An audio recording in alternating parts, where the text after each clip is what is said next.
working remotely impacted project management, do you think? I think it had a learning curve in the beginning of not being able to be face to face with your team. And even, Zoom and video chats such as Teams and stuff have really helped to bridge that gap, between not being next to somebody, not being able to just pop by their desk and say something. The Zoom took time to get used to.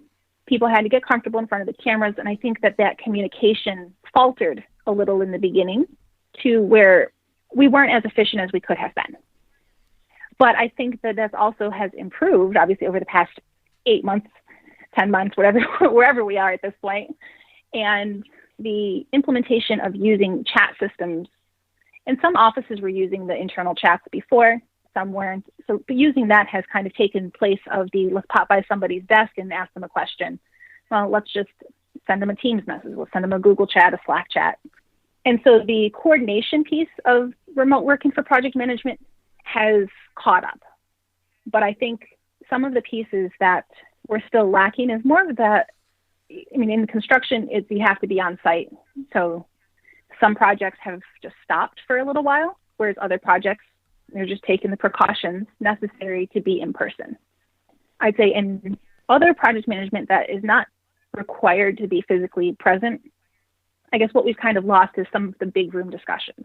And those are happening in meetings, but it's hard to have a multi-hour big room discussion when you're all on Zoom. There's, Zoom fatigue I'm sure you've been on enough calls where by the end of it, you're sitting there and you're like, okay, I've been holding this smile for 2 hours. What do I do? Yeah, definitely. People have been zoomed out. Yeah. So I appreciate the point.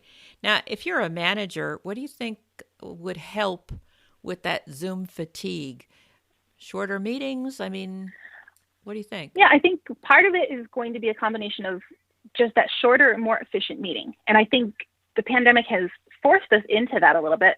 And in a way, I think it has created more efficiencies for a lot of teams.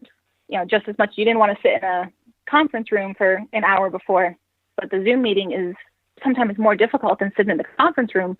So we're all making an effort to make those shorter. And some of the things that I've had my teams working on to make those meetings shorter, making sure that we have a published agenda ahead of time. We've established, so the agenda puts the plan out. We've established our goals for the meeting, and we know who our key people are. Because the agenda's there, people know what's expected of them when they walk in the door, when they enter the Zoom meeting. So kind of handling it in the sense of just prepare for the meeting so that the discussion can be shorter and more succinct, making sure that any action items that require attention are in the agenda and then addressed in the meeting.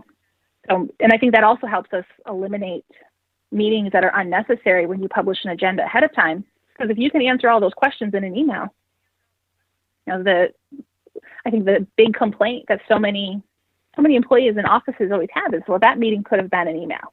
Well, we can create that in a reality by publishing the agenda ahead of time with action items and maybe addressing everything we need.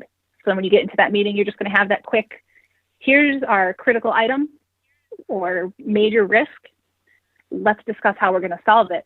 And the rest of the nuances of a meeting can really be taken care of ahead of time.